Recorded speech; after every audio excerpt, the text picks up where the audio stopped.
My Monday morning here. Monday morning, my favorite day of the week. I've been up a long time. I hope you have too. It's a way to get ahead of people. Everybody else is pulling over to the side of the road and just like, oh, I'm tired. I'm hungover. That's your problem. Okay. Get over it. I don't want to hear about it. I don't need to hear your attitude. I've got my own, and it's all positive. Okay. It's going to be Mitch a great Davis day. is in the green room. Yeah, it's going to be an awesome day. We got Mitch Davis, MitchDavisShow.com, checking in with us. This guy works harder than a dozen rented mules powered by Mennonite Farmer Energy. He will cover SEC baseball today. Franz Beard, Aaron Duke, GatorBaitMedia.com, Ben Troupe, 84 Reasons. All going to join us. Smash the subscribe button in the bottom right-hand corner. Allow notifications on your Android or iPhone. Tell friends and family and neighbors. Get pen and paper handy because boom. Here we go. 5 knuckles. Here we come. Knuckles. Start your Monday off on a great positive attitude. Let's go. All right, we're ready.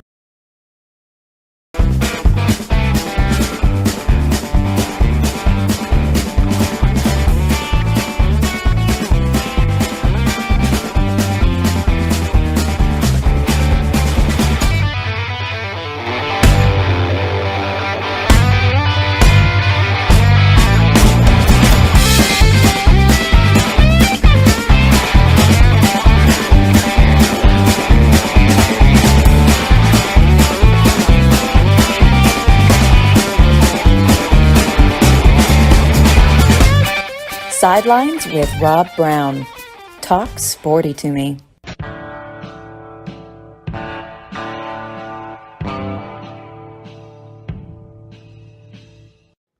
All right, we are ready to get rolling. Mitch, I mistakenly said during the warm-up there on the show that Auburn beating Missouri in Columbia proved they're not the worst team record-wise in the league. I stand corrected.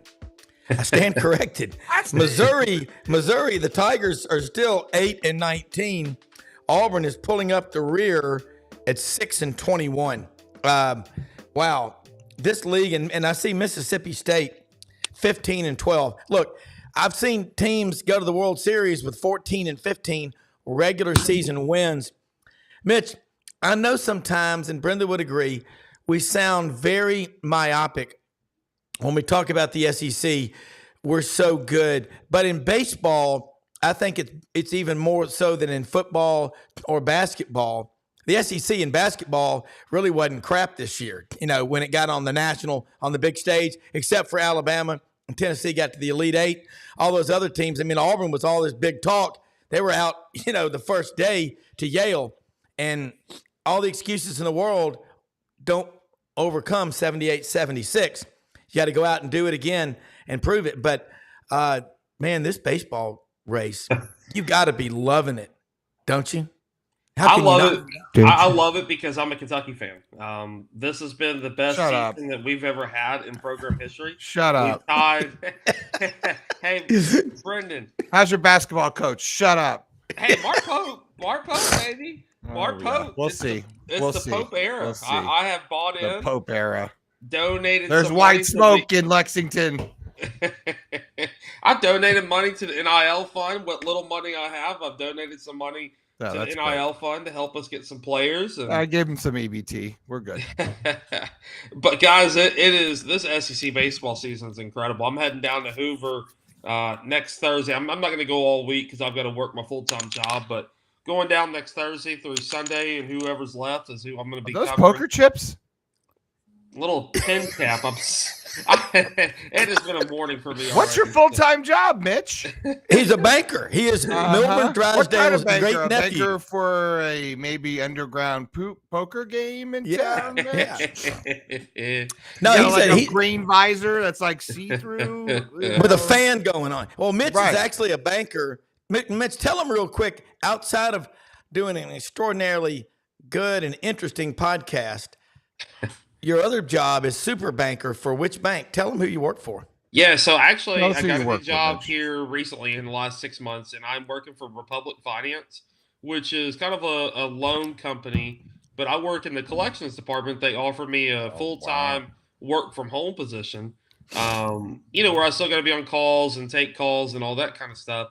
Yeah. And I don't have to leave the house. So the bonus So you're in structure your was nice. underwear? The money was nice. So I said, let's do it. So you're wearing your underwear then? Like, I mean, I wear gym shorts and a golf polo about every day. That's so hot. A lot of the You're free so world hot, Mitch. is in boxers every day. And I tell you what, as soon as this thing's over, I'm popping You're gonna back put some over to pants Memphis, and I'll hit the pool.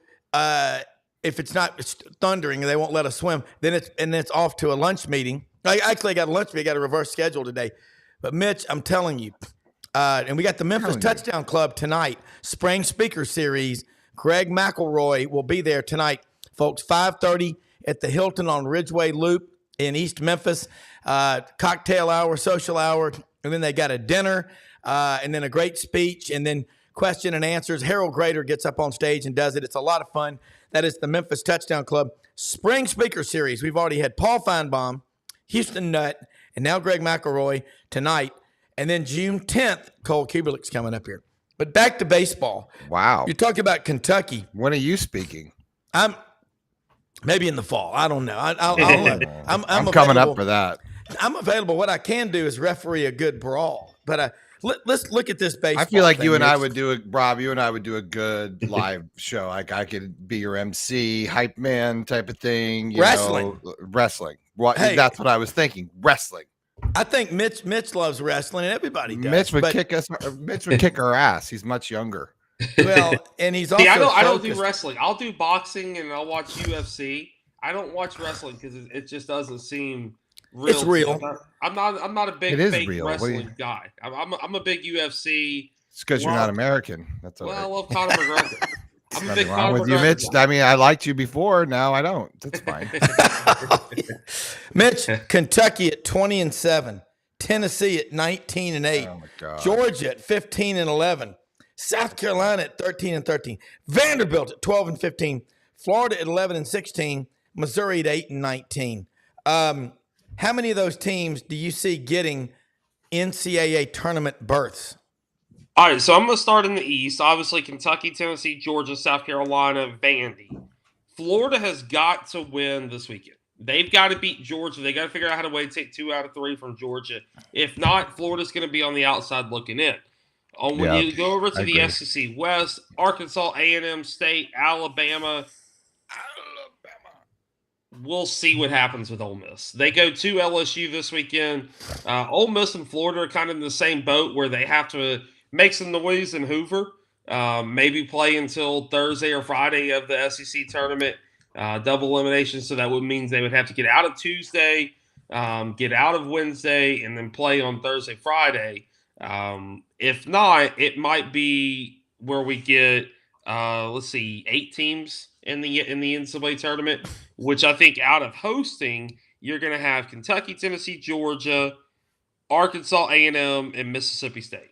So we'll have 6 teams hosting, which I think is pretty impressive of you.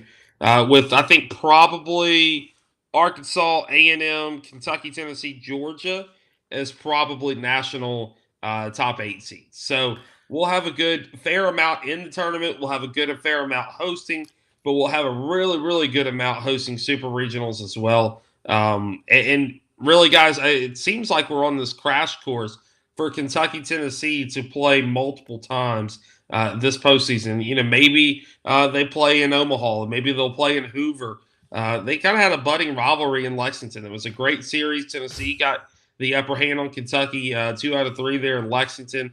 It's expected for both of them to be 1-2 in every poll this weekend or this week. With D1 Baseball still holding theirs.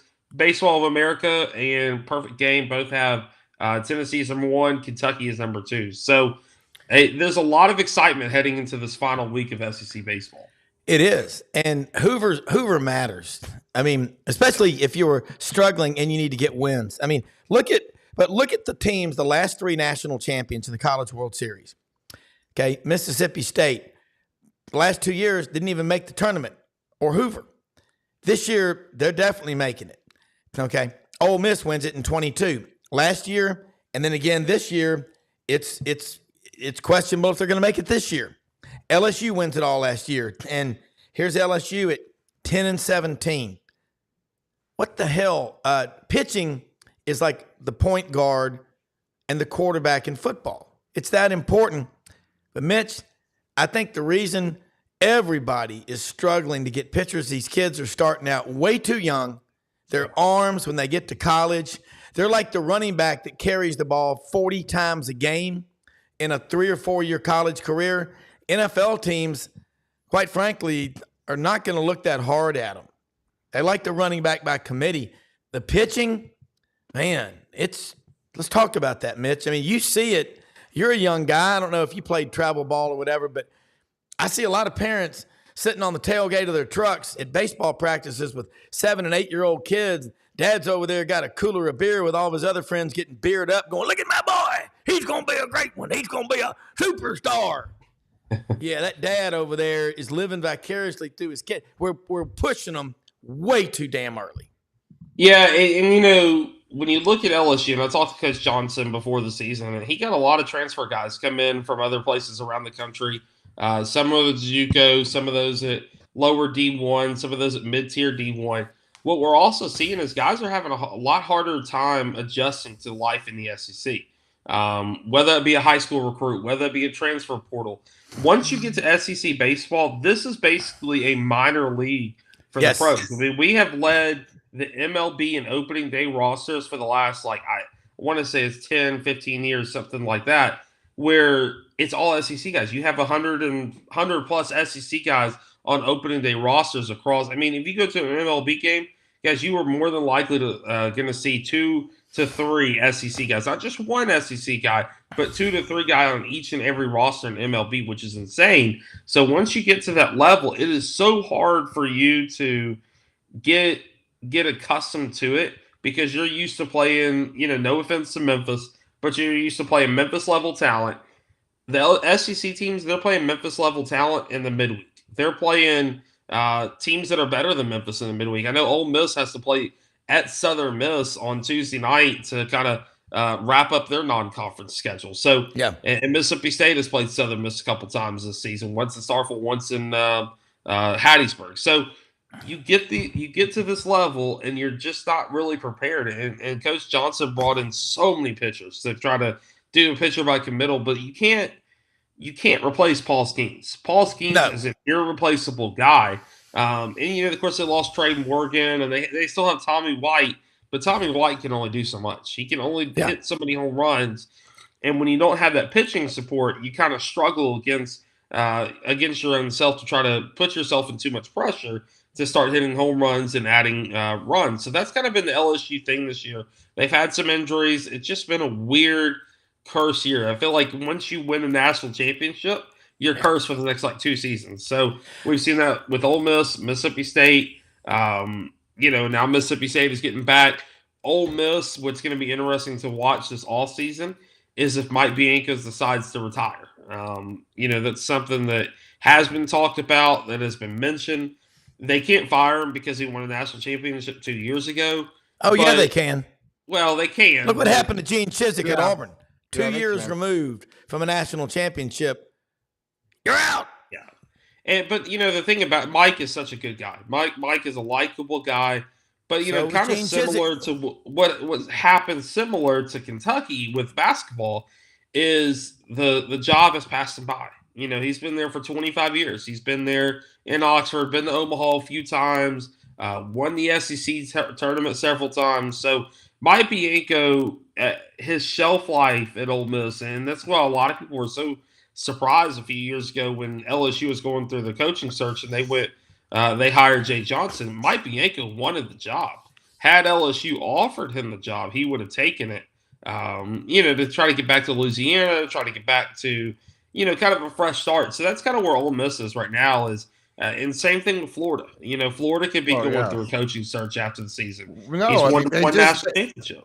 So, but they picked up the contract for O'Sullivan's to forever.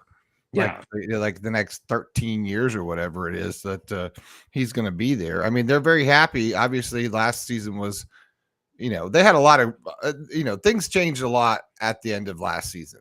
They lost a lot of good, great pitching. They've got still great bats and great offense. I think that, like y'all said, pitching is everything. It's like defense in the SEC football, right? You're not going to win a national title without a good defense in SEC football, because you got to be able to line up and play, tough, dirty, game, not dirty, but tough game that, you guys got, you got to get down in the dirt and play a full 60. Well, that's what and it's one in the trenches, and we've talked about that endlessly. But baseball, it's hard right now not to talk about any sport in any college level at all right now without mentioning the NIL, because I think baseball is uniquely structured because they have a minor league system. And that system's been in play for, I don't even know the history, but a long time at least. And, how does NIL, Mitch, do you think play differently in college baseball because of the minor league the minor league system? And, is it different than, say, what we're seeing in college football? I think that's a really good question. That's going to be one of those case studies that we look at over time. But you've got guys like Jack Caglione. That's going to be a third. He's he's been there for 4 years, but he's a junior, I think, because he's using his. He's been there for 4 years, but he's a junior. So he could have left and gone from high school straight to the pros, and he came in when NIL was kind of picking up. Then he stayed at Florida. I don't know exactly his package, but I know that he's receiving a nice NIL fund. Look at Charlie Cordon and Georgia. I know for a fact that dude is receiving nice NIL fund. I know a couple of high school. I know a couple of high school recruits that have decided to go to certain schools because of their NIL funding is a lot better for baseball. Tennessee is one of those schools that does a really good job at developing these kids, not only for the pro scene, but also NIL. They kind of teach them how to handle their money. Tony Vitello is a big advocate for teaching young men how to be men, how to manage money. And so when they leave college, they're not going to go broke. I want the 30,000 foot perspective per se on this. Like, how are we talking about, we talk about basketball, NIL, smaller team size, smaller roster, equipment. Everything's a lot easier when you're dealing with basketball because, the smaller schools can keep up a little bit easier to some extent, if they're limited in NIL, which is, we all talked about, this is going to be an issue for all the schools that don't have donors and, deep pockets of some sort to compete. But, will this dry up some of these younger, smaller programs? Because baseball is expensive. You got a big team. I don't know what you can carry in college for a roster. 35. So, and then, the logistics of it, it's like, there's a ton of equipment. People don't get that. Like, bats, all the stuff that they take on the road, for each player. And it's a lot. And college baseball is the last, and softball is the same way. Those two are the last regional sports that we have. College basketball is more of a national thing. Football is more of a national thing. But if you look at baseball and softball, you look at college baseball, look at college softball, who are they playing in the midweek? Teams that are within 3 hours of their campus. So they can take a quick bus ride. Kentucky is playing Wright State. They're playing your Akrons, your Xaviers, your Louisvilles of the world. You go look at Mississippi. Both schools are playing Southern Miss. Southern Miss is playing Tulane, Nicholls State, Louisiana Tech. These other schools, Arkansas is playing Arkansas State, and so on and so on. Florida, I think Florida and Georgia and LSU played every single team within the state of Louisiana, Florida, and Georgia. I know Florida played, it seemed like Florida Gulf Coast, they played North Florida, they played Miami, they played Florida State, they played UCF this year, FAU. So baseball and softball are your last, regional sports. That's why we get so much heated rivalries in this sport. I mean, Vanderbilt and Tennessee hate each other in baseball. I mean, really, truly, Tony Vitello and Tim Corbin, if one of them was on fire, I don't think the other coach would put him out. I really don't.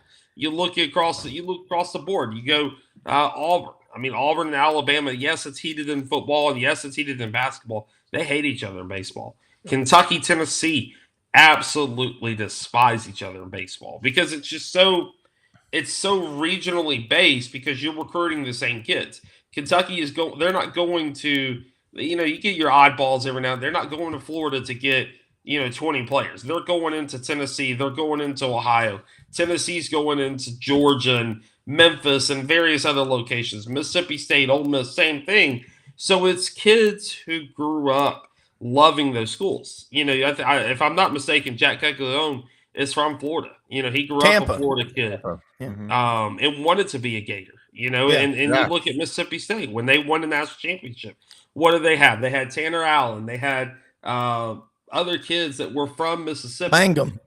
Yeah, Jake Mangum. He was literally from South Mississippi. So you get these kids that grow up being a Mississippi State Bulldog or an Ole Miss Rebel. Tim Elko, another prime example. He grew up an Ole Miss Rebel.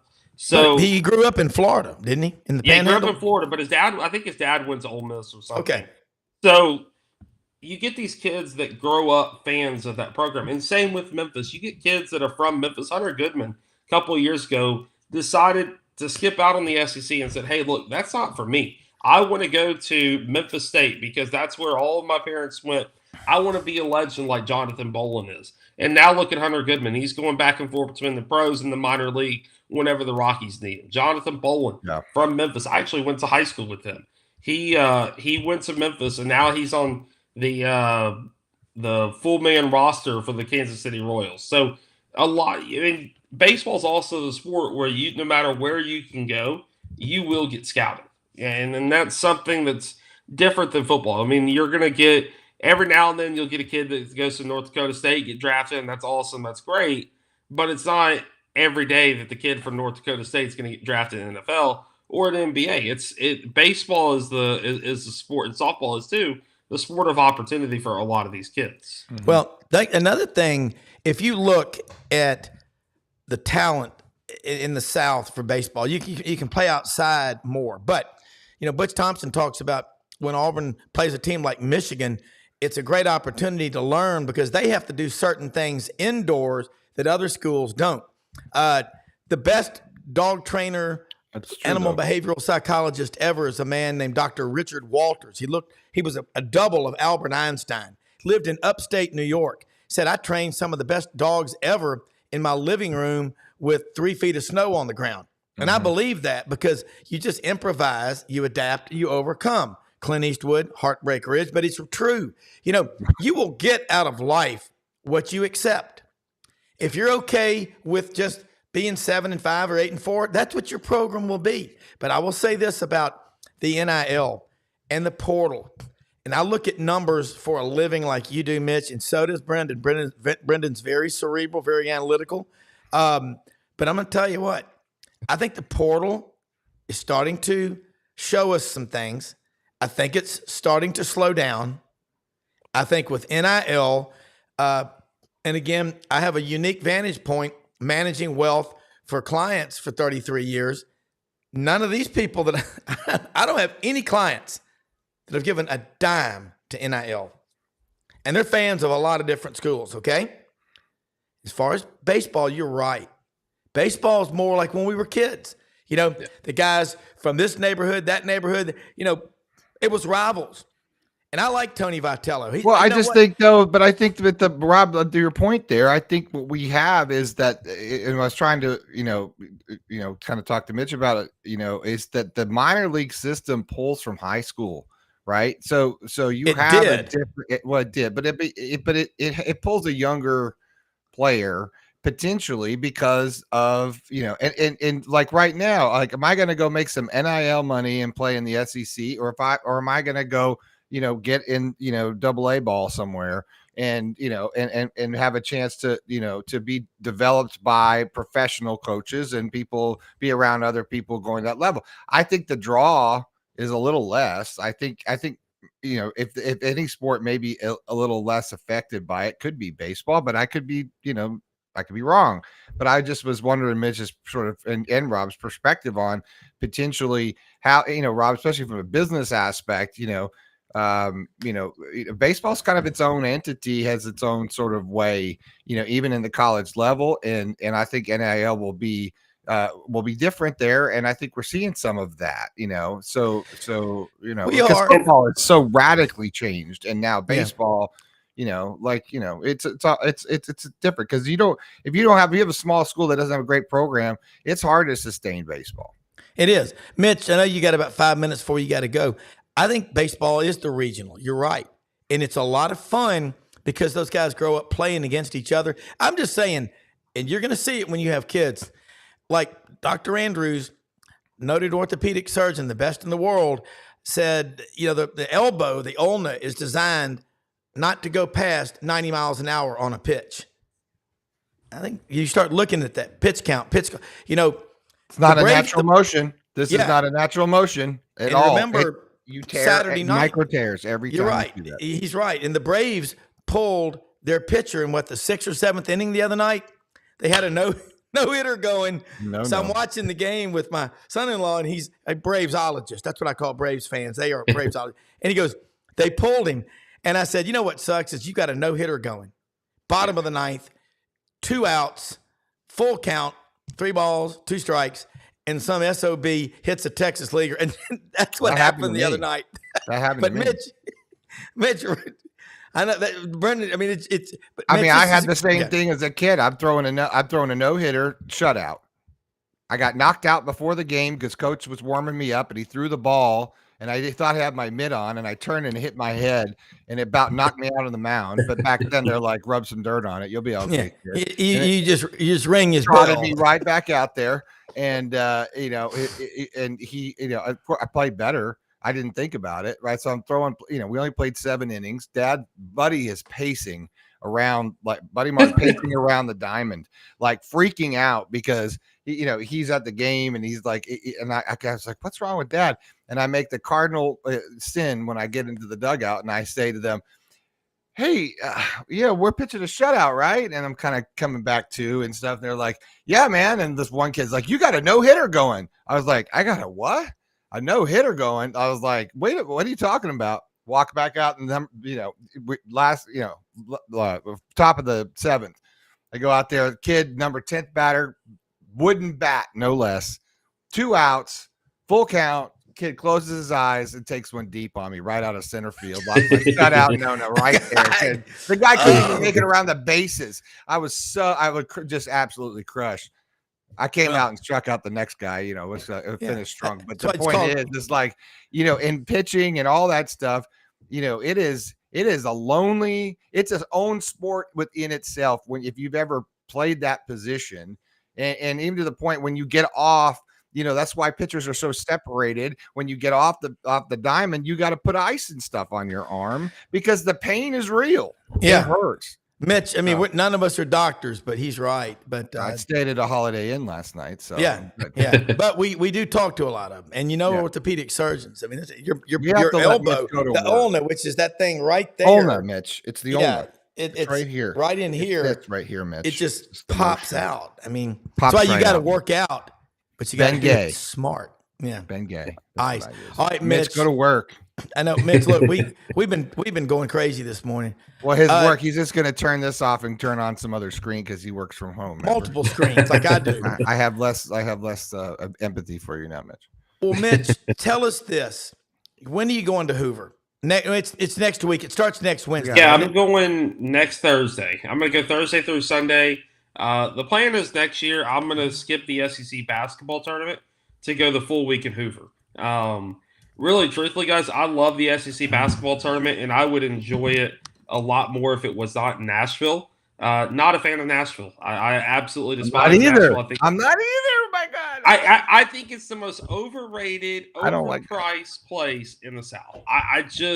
It's overcrowded. The bars suck. It's commercialized. I'll take New Orleans all day long. That's how I am. I really, truthfully, if you're dirty, Mitch, you're dirty, then that's why you like New Orleans. If you want to put the tournament in New Orleans for the basketball tournament, I'd go every year. But Nashville, I mean, I'm spending like last year. I looked at the price for how much I was spending in Nashville on my hotel. It was like $1,200, and that was staying outside by the airport. My dad and I got a hotel out there, but in Hoover, we're going for Thursday through Sunday for like $350, and we're staying right by the stadium. So To me, Hoover is just a better experience because of it's economical. You get to tailgate, you get to party.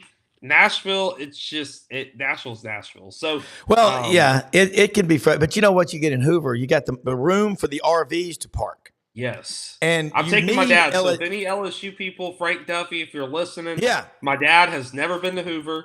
I've been in contact with some of my LSU buddies, and we are going to go out to the RV lot and have a really good time. So, Rob, I really appreciate you guys having me on. Well, look, we love having you on MitchDavisShow.com. Mitch, let me tell you something. You will get out of life what you accept. I promise you that. Hard work works, and you work your ass off. You know Franz Beard, GatorbaitMedia.com. He gets better and better, his content every day. I call it show prep. You need to be following him. Ben Troupe, 84 Reasons. Ben does a lot of stuff. Ben does a lot of stuff off the show that you don't know. But every time I'm out seeing a young kid playing, and if I find out they got a mom or a dad that were professional athlete, I think about what Ben Troupe says. I stay away from the practice field because everybody's going to come up to him and say, hey, you do this and do that. But great stuff as always. And I'll say this about Nashville. Murder on Music Row. Country songs ain't like they used to be. It's all a bunch of frill. If Taylor Swift is country, I'm 6'10". Okay, I'll just leave it at that. All right, Mitch, tell them how they can follow you, and we'll do it again next week. Yeah, absolutely. Mitch Davis _8 on Twitter, themitchdavisshow.com. Got a couple podcasts coming out this week talking SEC baseball. And, guys, I want to leave you with this since I'm in a room full of Gators. How about them Wildcats? Go Cats, baby. Nobody liked you, that Mitch. Was a fun Nobody liked you. Thanks for Mitch. coming out, Mitch. It's your last show. Okay, thank you, Mitch Davis. You're done. Done. Bye, Mitch. Let me tell you something. I got to tell you what. I love doing this show with all these Gators and Alabama people and Ole Miss people because if you can't get as excited about the fan bases of all the schools you're covering, you can't do a show. And I don't know. I love my school. I'm an Auburn grad. I'm damn proud of it. I got a son who's third generation. I love it. But the Gators, it's just as important to them. Mississippi State, Ole Miss, Arkansas, you name the school, this stuff matters. And I think about Ben and Franz, what's going on right now in college athletics. And I just threw something out there. Both of y'all watch a lot of baseball. And Ben, you've played at the highest level in the professional leagues. Do you notice when I was a kid, my parents were not at my practices. My dad was traveling all over the world chasing work. Nowadays, you got parents who are camped out at the practices with a tailgate down and a cooler of beer, yelling and watching everything those coaches do. I mean, that's a little that I think, and you got kids. I got 4 of them. I love them more than anything in the world. But man, when you're 7 and 8, Ben and friends, you think about it. I'm curious. I'd like to see a survey of all the elite level athletes. How many of them are multi-sport athletes? You think we've gotten away and we've become too much myopically focused on one sport and to hell with the rest of them? I think that's the problem. That's one of them. When I grew up, you played football during football season, basketball during basketball season. And when basketball season was over, we played baseball until fall football practice. That was the way it went. Some guys who couldn't throw, who threw like sissies, they ran track. Fortunately, there was a track team for them. Yeah. We did play Shout basketball. We did play some basketball. But as you know, football, you don't just get out there and start, you play a little bit of sandlot football, but you do that during football season. Yeah. You do that year round. But that was the way it was. I grew up in the 60s. You guys are a bunch of puppies. I'm 72 years old. That's young. And it's young. Most of the guys that I hung around with, we did the same thing. Football. Yeah. Then I didn't grow up. I didn't fill out. So at that point in time, I then concentrated on basketball and baseball. Ran a little track, but they discovered that I made up for my lack of size and power by being slow. So, baseball and basketball was it until then. And it's just the way it was, and everybody was a 3-sport athlete. Yeah, I think Ben, you ran track, weren't you on the 4x4 or the 4x? The 800 is the worst event in track and field. It's the most hated. I remember at the end of the 4x400 relay is too. At the end of every track meet, coaching middle school for 14 years, you'd be like going, "Come on, man, we need a fourth." It's just some of the parents almost had to run. Kids hated that, but track and field helped you a lot, didn't it? It did. I ran track when I was much younger. When I was at Swainsboro, obviously, as Franz mentioned, I mean, football is all you had. And, I lived in Swainsboro before I got to middle school. So I left, in elementary school. But I ran track. Obviously, I played football. When I moved to Augusta and I ran track, that's when I discovered AAU track, like summer track. Okay. And I got a chance to do that. I got a chance to see America a little bit. Got to go to Maryland, and I got to leave the state of Georgia to see track. But I mean, when you start talking about multi sports, it's so natural to you when you do it that it's crazy when you realize people only play one sport. Like you only play one sport. For me, it was football during football season. My offensive coordinator was the wrestling coach, and we had just started a wrestling team. So I wasn't in the position to say no. I wanted to say no. Yeah. But then I'm thinking about it. Well, I want to rock too. So, okay, let's go over here to this wrestling thing. And you did wrestle, correct? I wrestled. There you go. I wrestled. That was the thing, though. Then my mom come to me and say, all right, I was never really a baseball guy. And when you get to that part of the season, either baseball, track, or tennis. Well, I wasn't fast anymore. I was fast for what I did on the football field.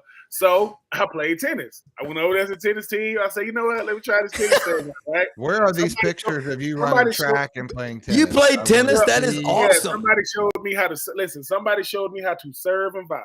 And I used to win. I mean, I never made it to the, you got first string singles, second string singles, third string, first string doubles. I made the second string doubles, first string doubles. And one time, and this very, very, very, very bad tennis player had to play third string singles in a court way down this court. So basically, and we didn't have it was so many people there. We didn't have a ref.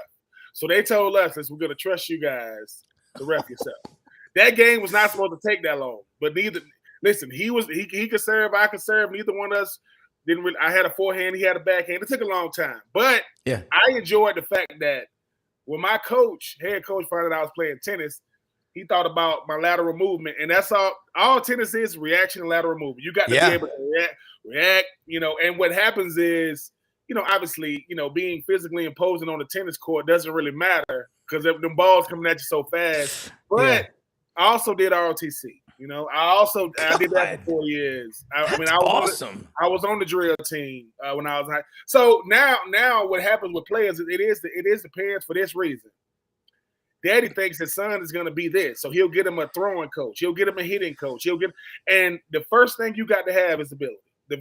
Before anything else, fancy equipment is great, but if you can't see that change up, it really don't matter. So now when it comes to these players, I think that my daughter is my son obviously plays football. My daughter is my youngest is my athlete. She runs track, she plays soccer, she plays baseball, she plays basketball. I mean, I wanted her to play softball. She told me, Daddy, I want to be where the action is. My daughter likes the action. But if the parents just let the kids be kids, only because you're the rarest of the rare. If you play players high school, you're the rarest of the rare. Then you got to go out there and be rare now. I got to go to a place to where, Titus O'Neil, the wrestler, his real name is Thaddeus Bullard. He was at Florida when I was there, and he never played. Yep. Think about that. Thaddeus Bullard. He looks like how he looks now was how he looked. Body by Tarzan, game by Jane. Yeah, he is a. When you walk out on the field, and I wasn't even 18 years old yet when I got to college, so I'm 17 years old. I walk out on the field, and you see this dude standing in like some boxer briefs, ripped up, and it was Thad. It was with Titus O'Neil now, and he's physically imposing. Like you looking like you say, okay, I want to look like that.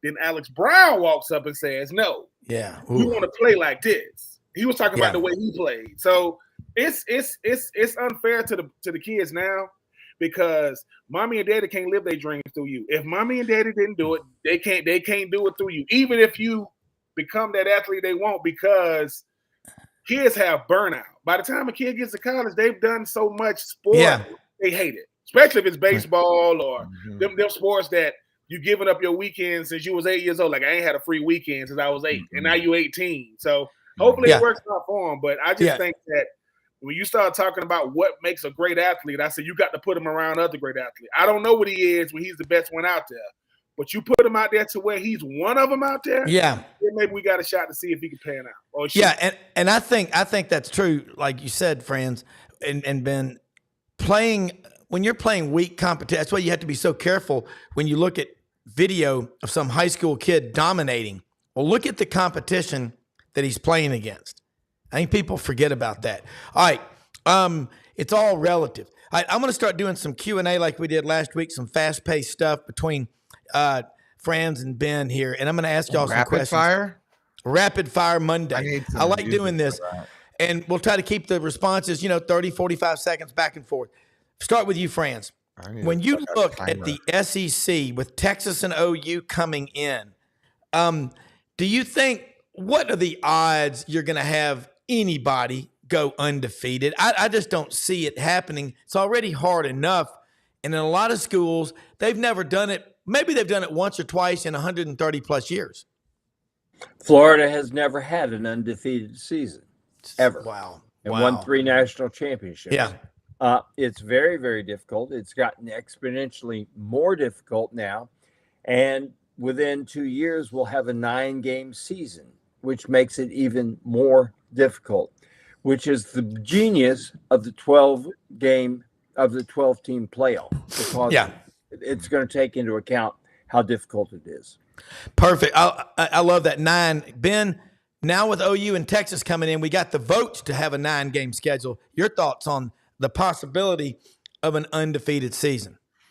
I think if you want to win the national championship, you don't want to go undefeated, because the market correction probably going to come in the playoffs. If you want to win the natty, you want to lose, because it takes the pressure off. I mean, it just does. I mean, the undefeateds are great, but the likelihood of winning the national championship and being undefeated the whole season, it's not going to happen. But if you lose, during the regular season, you got a shot to go on, win the whole thing. I like that. All right, friends, when you think about it, the state of Florida, the state of California, the state of Texas, those are 1, 2, and 3 every year in putting out Division I players. Number 4 is Georgia. Number 5 is Ohio. Number 6 is Alabama. The state of Florida, and I've asked this before, they don't put out a lot of, in the last few years, where are the elite quarterbacks, like they're coming out of Texas, out of South Lake Carroll and Westlake and Travis and all. Why is that? Why is it so hard for the state of Florida, when compared to California and Texas, to turn out a lot of stud college quarterbacks from the high school ranks? It's mind-boggling to me. Well, some of it has to do with where you get recruited. Let me put it this way. There's this fellow who plays for the Baltimore Ravens who went to Louisville, Miami. Yeah. Lamar Jackson, I know. Lamar Jackson, yes, from up at Deerfield Beach. Florida, in its infinite wisdom, wanted him to be a defensive back. Florida State, in its infinite wisdom, wanted him to be a wide receiver. And I do believe it is that Georgia wanted him to be a running back. He went to Louisville because he wanted to play quarterback, and he turned out pretty good. Yeah, when you say. Yeah. And if there is an issue in the state of Florida, it is everybody puts their best athlete at quarterback here. We don't have these kids who've been to elite camps and stuff like that all their lives, but we got a lot of guys who are the best athlete, and that best athlete may be a guy that can just run and throw, and he plays like it's on the sandlot, like Lamar Jackson does. Yeah, and at Auburn, Gus Malzahn turned down Lamar Jackson at quarterback. People missed on that guy. But guys I don't think we have a lot of guys that go to these elite quarterback camps here, and part of it may be economical. I don't know. Yeah, Ben, what do you think? I think the reason why they are afraid to get Florida quarterbacks because they can change the game like Lamar. Like he gonna switch. Everybody wants to run the same offense in college. That's why the first time a quarterback gets under center is when he get drafted. Lamar Jackson's been that good for that long. As a person, listen, I'm very, very biased when you start to. I do agree with Cam Newton when you start talking about like radius of a state. Georgia is not as big as Florida, Texas, or California. They're not as big. But when you talk about population size, Georgia put them out. But a guy like Lamar Jackson. If you Louisville didn't change who he was, Baltimore didn't change who he was. Look what he does for the teams he on. Florida quarterbacks can play. They can play. I just think that the way they want them to play is why they don't work. Like, man, you making me what? I want you to sit here and run this, pro style, but I'm taking away everything you do well. Because, I mean, as a person that went to the University of Florida and I used to see these Florida high school championships, you hear about it, then you see it. These dudes, they could do some freakishly crazy stuff. I think the thing about the quarterback position is Lamar Jackson, when he wins the Super Bowl, he's going to be the face of the league, which means everybody's going to want one of those, right? Yeah. They're going to want a guy not exactly like him. I'm not saying that. Like Johnny Manziel played like a quarterback from Florida. He did not play like a quarterback from Texas because he said my favorite quarterback was Vince Young, right? He was a run around guy, make plays with his feet. But from Houston, yes, but Florida quarterbacks, I think that their style of play, it has a chance to reshape how we look at these OCs. Don't want to change up their offenses because now I'm looking for one guy that can run it compared to let me just play a guy because, like I say, while Cam Newton and Lamar Jackson had one thing in common in college, I think they're the only one on the offense got drafted. I don't think nobody else on those offenses got drafted. O-line, receiver. So I just think that I think that it's a Florida player on every roster in college football, whether they're G5 or P5, not somebody from Florida. But when it comes to the quarterback position, it's been so. I want a big, tall, 6'4", 6'5", tree that can throw in the pocket. You start looking for a bunch of mobile quarterbacks, which I think that's what everybody want now. Yeah. I think that they got a shot to reshape how we look at how college football or quarterbacking is done in college football. I agree. And I think about Nick Marshall out of Pineville, Georgia, when he came to Auburn that first year, 2013, Gus hadn't had enough time to screw him up. He was outstanding. The next year, they said they wanted him to stand in the pocket and complete 65, 70% of his passes. He still had a hell of a year, but you got to let Nick Marshall do what he does. One of my son's friends lived across the hall from him in the South Donahue residential complex and got to know Nick. Nick did his own thing. But I think, in my opinion, he's the greatest athlete ever to play the quarterback position at Auburn. It's nearly not even close. I think he's that great of an athlete. Best quarterback, it has to be Cam Newton. But as far as an athlete, Nick was a freak. Franz, here's another one. When you start looking at what's going on in the SEC and the Big Ten, why kind of take a swag, a scientific wild ass guess? Why is Ryan Day one of the most disliked? Because he's just I don't know what it is about the guy, but he's like Larry Mondello on Leave It to Beaver. You just want to go up and just pull his hair. But their record against the top 5 teams and against Michigan the last few years, why is it with everything Ohio State has going for them when they play the SEC and they're kind of the barometer, why do they struggle so much even though they claim to have great everything at Ohio State, not the Ohio State, but Ohio State? Well, I look at it like this. Michigan won this year because Georgia was not in the Final Four. If Georgia had been in the Final Four, Georgia would have won the national championship. Not even close. Yeah.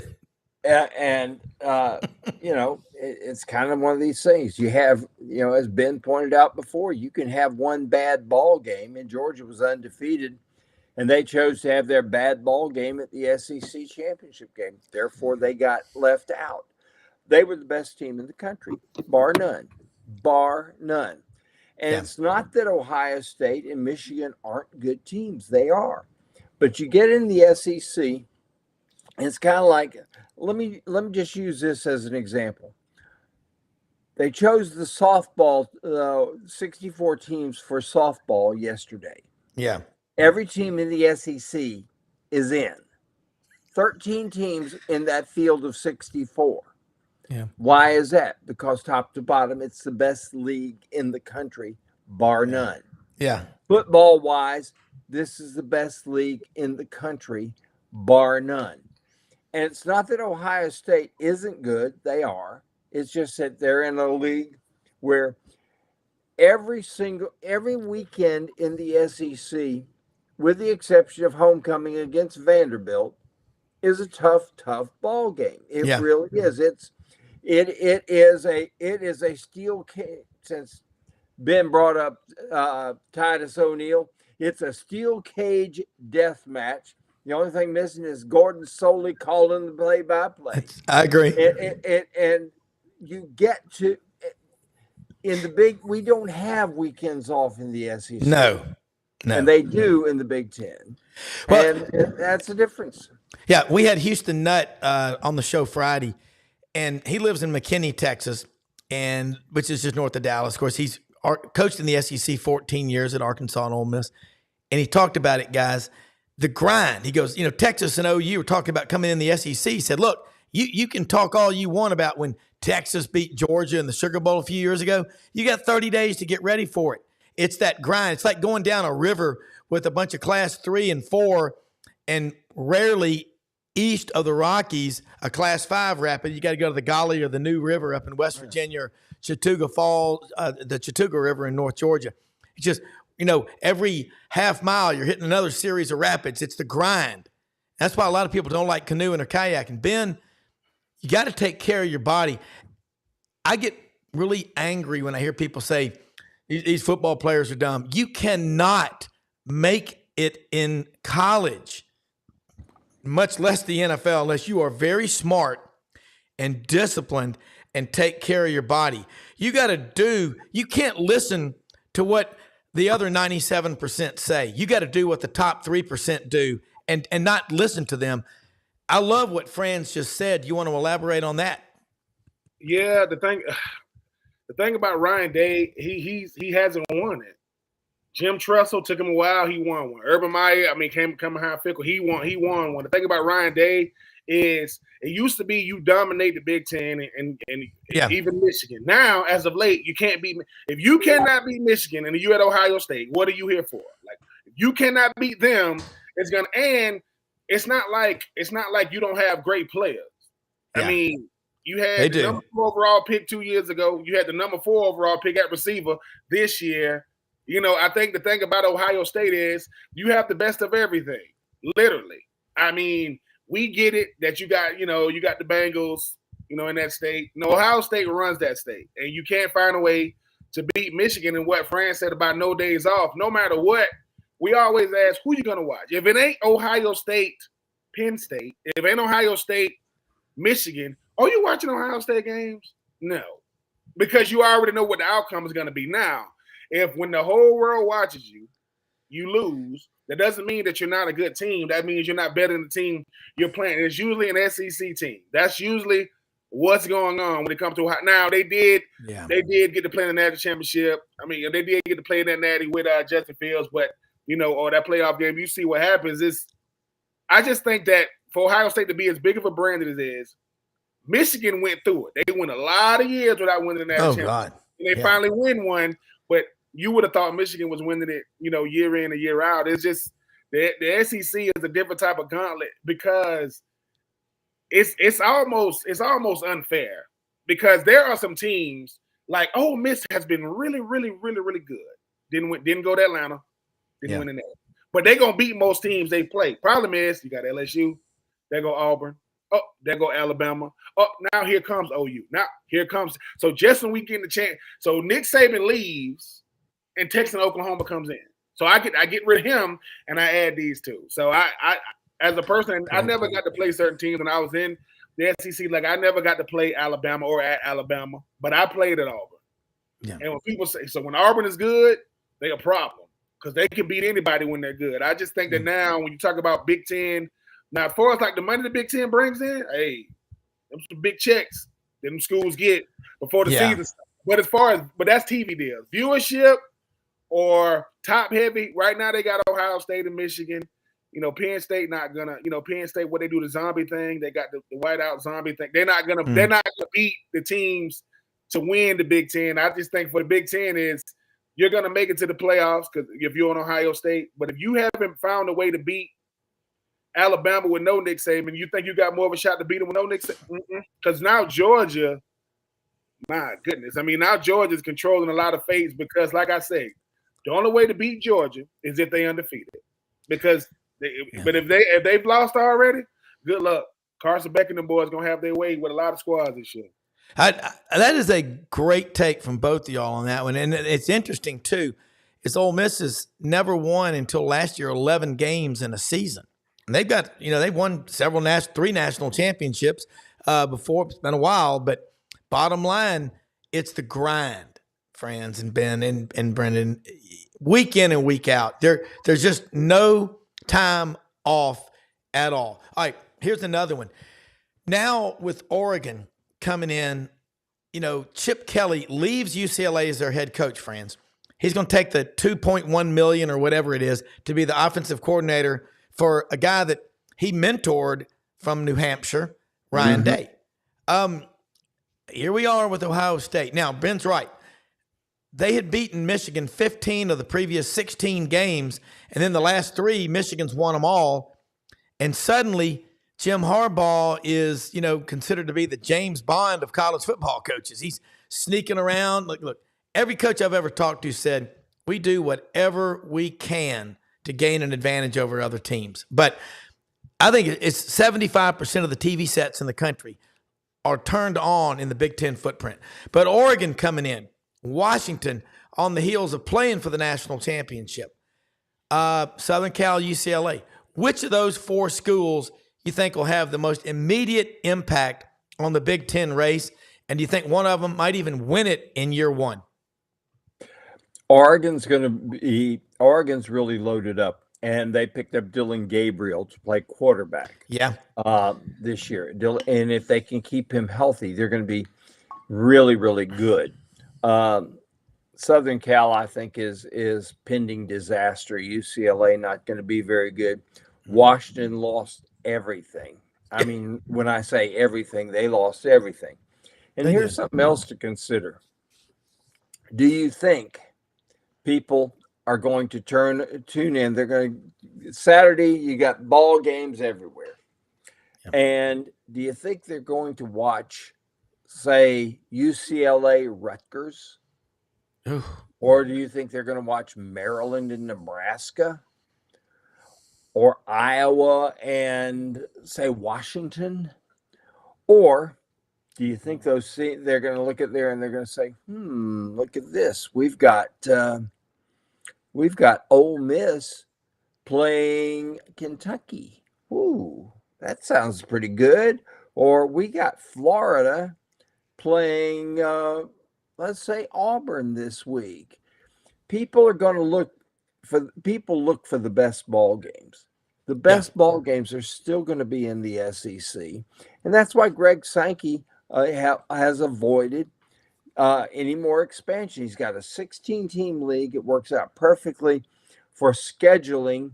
And this is the thing that people have missed out on. It's the scheduling part that the TV people love that's going to get the ratings. It's going to keep the money flowing. The SEC is still going to be the most watched because you've got a perfect scheduling system that's going to ensure that every team plays every team in the league, home and home, at least one. You're going to have a home and home every 4 years. Yeah, every team in the league. Well, let me say this, guys. Uncle Charlie, my good friend Lloyd Monger, put this out in the fall of 2019. He did an algorithm. He's a Tennessee grad, and he still did it. And it showed back then, if you stayed at a school for 4 years, you played everybody at least 2 times in a 4-year period. Ben, I like that. Don't you think that's what makes a conference is familiarity and the fans traveling en masse to each other's stadiums? That's how you look. You got friends at every one of these campuses when you do that. That's what I love about it. One of the things. Oh yeah, the fans. I mean, Greg Sankey. You know what Fran said about Greg Sankey and having these 16 teams. To understand, it's all about programming. Like that's every sports league. That's every single sports league. Is, I mean, who's going to have the best programming? I mean, basketball doesn't have anything to compete with because they're the only thing going on. Just like the NFL knows that, look, we gonna keep Sundays. Why? We don't want to deal with Saturdays. You don't want to have Saturday programming for the NFL because I'm sorry, but nobody's getting up for Arizona, versus Cleveland. They're just not. They don't want to see that. But when Greg Sankey sits back and goes, look, Vanderbilt, Vanderbilt, Kentucky is going to be more exciting than, Maryland versus Iowa. It just is. And I think that when you start thinking about college football now is the reason why you appreciate Nick Saban, because even if you ain't watched college football, you know who he was, you know where he played. That kind of stuff matters. Most of these coaches, you don't know who they are. You don't know where they play. I mean, TCU went to the national championship, and most people in the state of Texas didn't know what TCU was.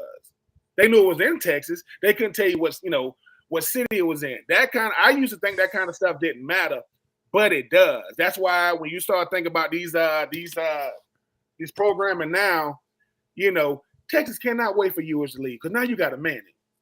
It's going to be, it's going to be Arch Manning and the Texas Longhorns versus they got Florida Gators coming to town. So Florida's going to Austin. Wait a minute, Texas going to Georgia. OU's going to LSU. That's before you even start talking about Texas, Arkansas, OU, Texas. And I'm going to say this, and I know they don't like it. I'm telling you, it ain't going to happen right now. They're trying to come up with a way to get Texas OU in. They're trying to get it in Atlanta. They're going to try to get it in Atlanta. I don't know how they're going to do it. I don't know how they're going to do it because if you keep it where it is, that means you're keeping the tradition of the Big 12. Nope. You're no longer in the Big 12 anymore, right? We're going to get y'all to come to Atlanta. It's a dome because I know the people that's over like the Chick-fil-A Peach Bowl and like over the Chick-fil-A kickoff. They always saying they try to get primetime programming, when you talk about in Atlanta. But yeah, this program is going to be crazy because, like I said, for those people who be talking about the rivalry games, and when I was in college, I didn't understand how big the Iron Bowl was. I understand it now. Outside of Army Navy, there was no bigger rivalry than Auburn, Alabama. And even though you got the Egg Bowl, which people don't give it enough credit for what it is, so I'm looking forward to some of this programming. Greg Sankey did two things better than anybody else. One, when it came to the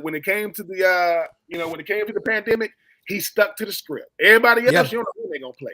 And number two, when it came to the 16-game playoff, he was meeting in underground bunkers in these freaking airports, and it didn't leak. In the world of everything leaking, it didn't leak. In the SEC, he has more loyalty to the people he was dealing with, these ADs, than anybody else, because you would have thought somebody said it ain't worth my reputation leaking what we're trying to do, and here we are. And like I said, the only person that could break this up, the only team, even though it never happened, the only team that can break up this 16-team monotony is Notre Dame, and they're not going anywhere. They're gonna do their own thing until the end of time. So yeah, I'm looking forward to some of this program because, like I said, Ole Miss winning when there is no Texas and OU fan base. What's going to happen when they win 10, 11 games and now brought in the OU fan base and brought in the Texas fan base? That kind of stuff is going to help boost, even though I know these TV deals are only going to be through the roof 5-6 years from now. Well, now y'all are right. Number one, I think they just put $140 million into the Cotton Bowl, some renovations out in Dallas to keep that thing there for the Texas State Fair, which lasts like a month. But if they can pull that off and get it to Atlanta, look, didn't they have Ali Frazier, the Thriller in Manila? They pulled that off. How much control will they have? I mean, all they just say is like it's money, money, money. Like but as Fran says, only God and the Longhorns have more money than Texas A&M system wide in the A&M system.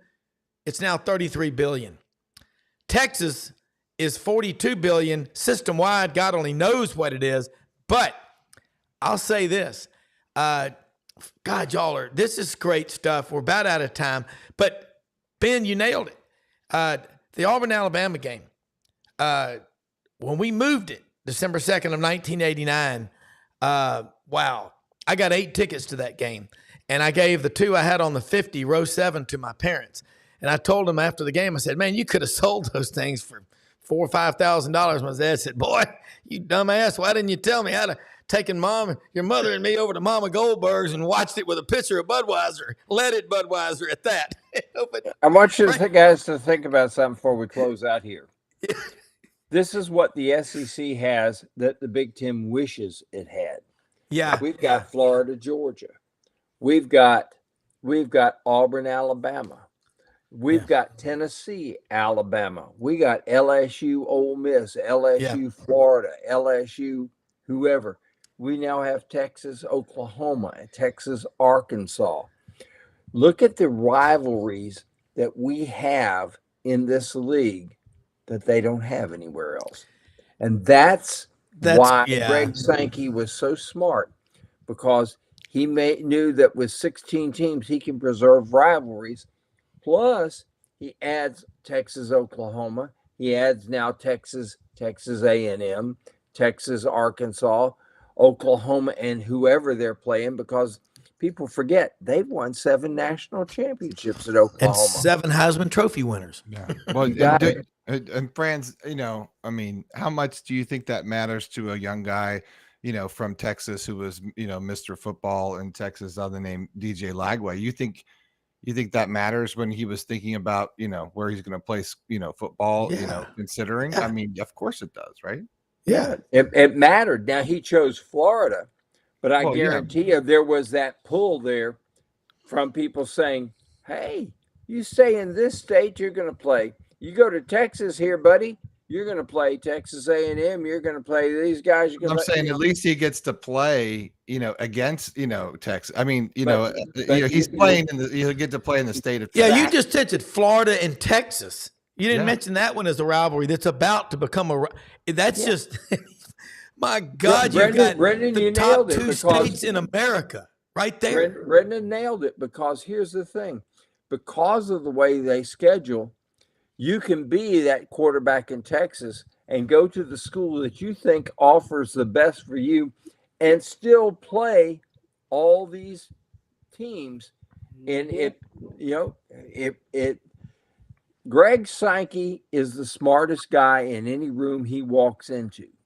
Yeah. End of story.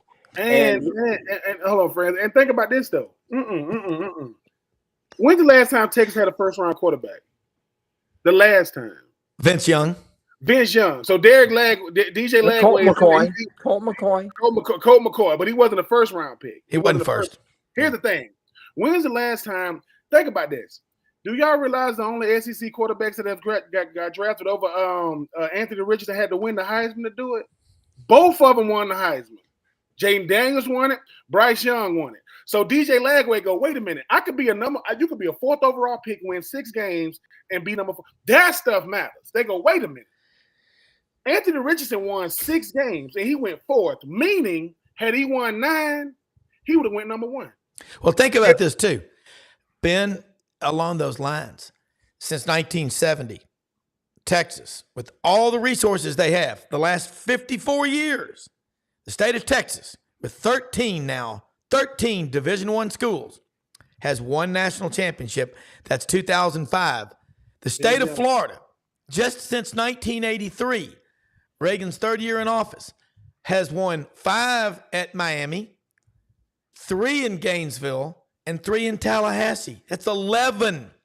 Since 1980, when Georgia won the national championship, what drove Georgia fans crazy was this weird stat that only an idiot savant like me would remember. But I just did the research years ago. But 26 other SEC schools won national championships, or not 26, 26 combined from 1981 up through the 2020 season.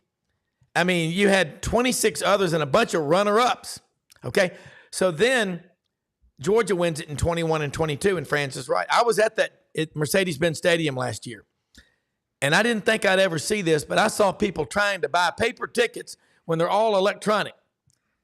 P.T. Barnum was right. A sucker's born every minute, man. It was crazy. But Georgia's great, right? Ben's right, and Franz, you're right. Georgia controls the narrative in college football right now. Alabama, we saw the other day in Kirk Herbstreit's way too early preseason poll, they got them at number 7. But both of y'all have nailed it. It's about the scheduling. And look, I know Oklahoma will say, oh, we laugh at it. Missouri and Oklahoma have played 115 times. Man, those folks up there, that's a big deal. They get Oklahoma. To give you, I mean, I had a friend of mine, Steve Leake, who passed away about 16 years ago. His father, Buddy Leake, was an All-American running back with Billy Vessels, what they call 52 backfield.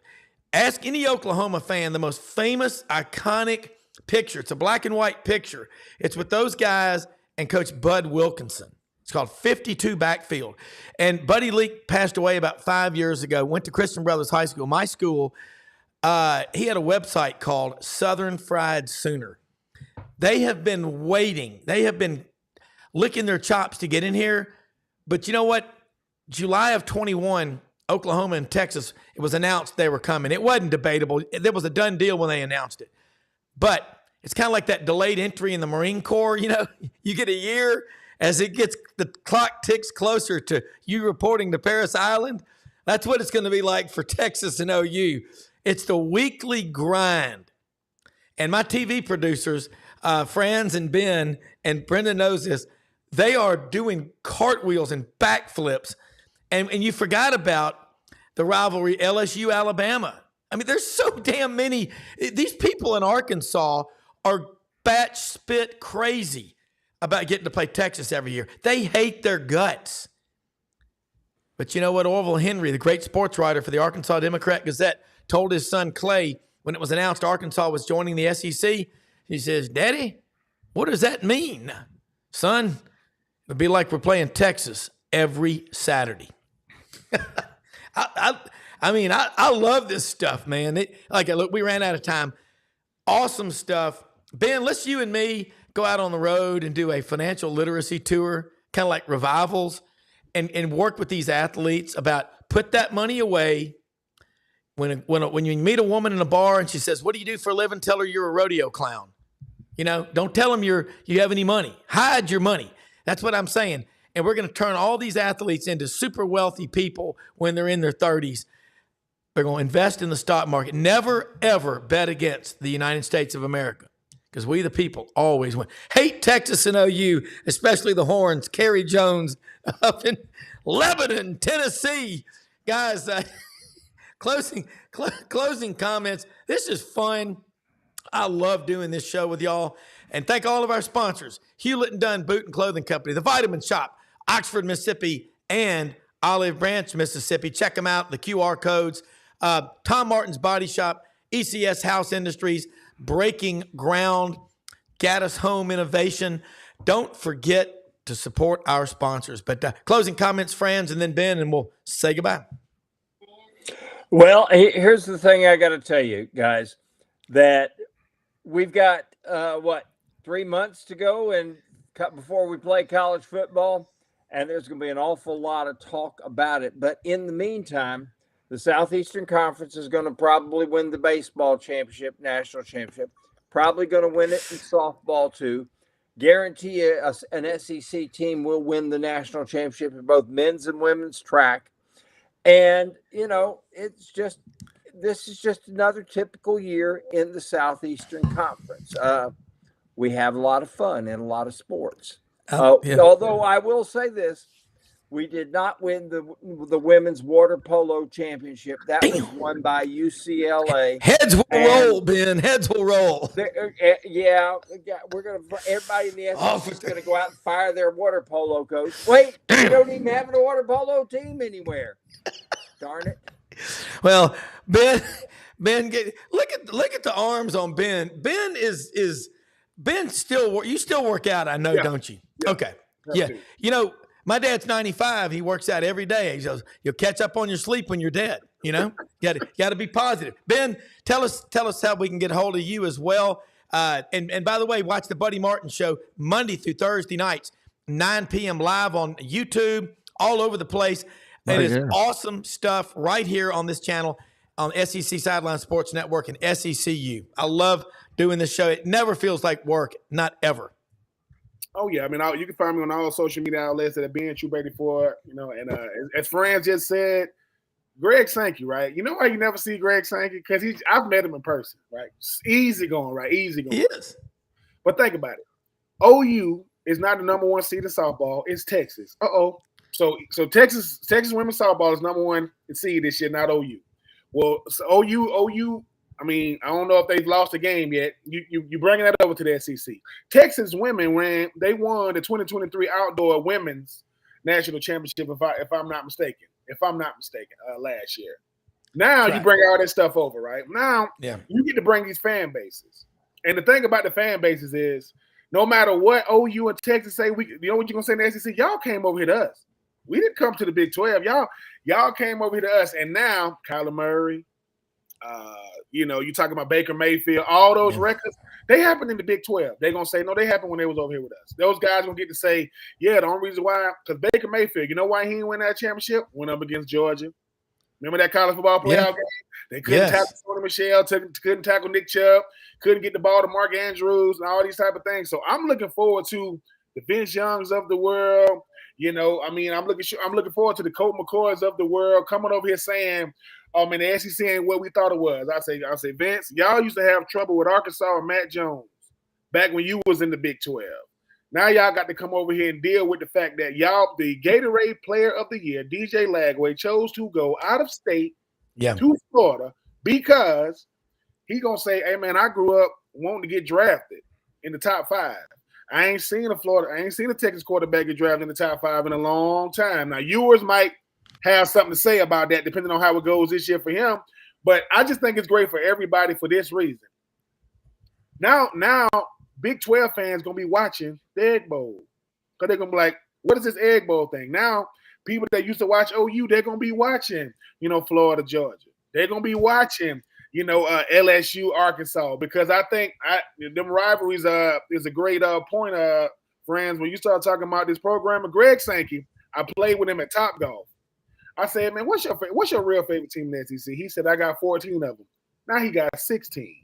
Yeah. Now if you sitting in the house and somebody said, Greg, what would you like? What would you want for Christmas? Texas and Oklahoma. You think you can do that? We've done it. They coming over. Now, I think Oklahoma is with Jordan Brand. I think Florida is with Jordan. So you're going to have 2 Jordan Brands in the same conference. I just think it's going to be great because as Greg Sankey is the only, they say he got the most freaking flyer miles in all of college sports because he still has to work past football season because his teams are still going to be in the mix. Yeah, look, this is great stuff as always. Look, check out all of our podcasts. I'm serious. We got a bunch of Houston Nuts comments the other day about the grind. He's right. We're going to be tonight, Greg McElroy speaking at the Touchdown Club in Memphis, Spring Speaker Series. Try to get some comments from him for tomorrow morning's show. You guys, love having y'all on. And again, watch the Buddy Martin show at night. These guys work their asses off, providing information on the Gators, the SEC, the big picture. Free speech alive and well. We live in the greatest country in the history of the world. God bless you. We'll see you in the morning. Have a great day, everybody. We are out of here.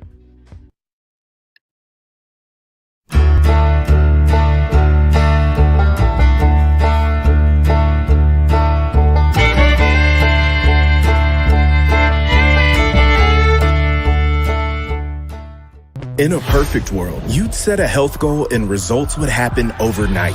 In this world, the real world, it takes time, dedication, and the right support to achieve your best self. The Vitamin Shoppe health enthusiasts are here to make sure you're not wasting a single moment on the wrong supplements. From the highest quality sports nutrition and superfoods to the most sought after trends, you'll find a huge variety of science-backed solutions for every goal. And the people to help guide you along the path to greatness.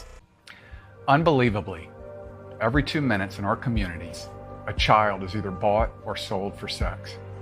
I am Ari Dickey, board member for the Nashville Anti-Human Trafficking Coalition.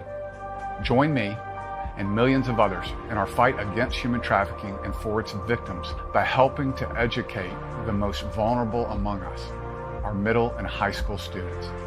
Go to nhtcoalition.org, become a partner, and help keep our families safe, because none of God's children are for sale.